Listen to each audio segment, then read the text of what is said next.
पांचवें भाव से संबंधित एक एस्ट्रो वास्तु का सूत्र बताता हूँ। कुंडली का जो पांचवा भाव होता है ना, उसे हवा और रोशनी आने का स्थान माना गया है। तो ना एक तरह से जो आपके घर की खिड़की है और आपका जो मेन एंट्रेंस है वो पंचम भाव से रिलेटेड हो जाता है।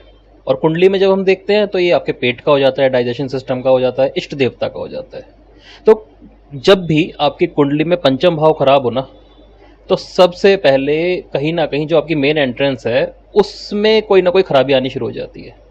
ऐसे लोगों को ना कई बार मेन एंट्रेंस को खराब करने की आदत पड़ जाती है। जैसे कूड़ादान रख दिया, जूते का रैक लगा दिया, वो भी बिल्कुल अनसिस्टमेटिक तरीके से।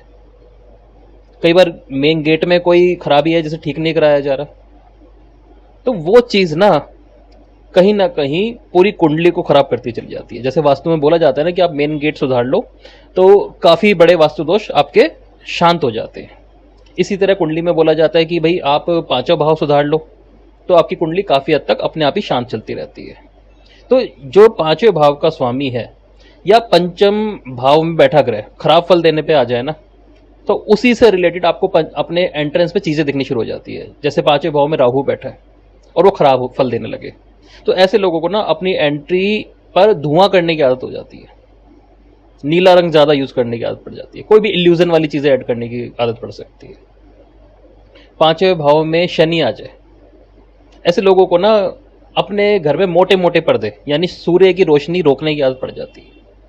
घर की जो शाफ्ट है, घर की जो खिड़कियां हैं, उनमें से हवा आने की जो व्यवस्था है ना, उसको रोक दिया जाता है। फिर बाद में उनको अलग अलग तरह की इल्यूजन की आदत या ऑर्थराइटिस की दिक्कत शुरू हो जाती है।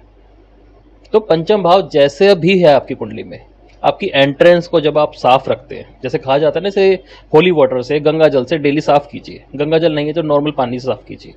लेकिन जब खराब टाइम होता है ना, तो व्यक्ति इसे पोछे के पानी से साफ करना शुरू कर देता है। तो उस चीज़ का ध्यान रखना चाहिए।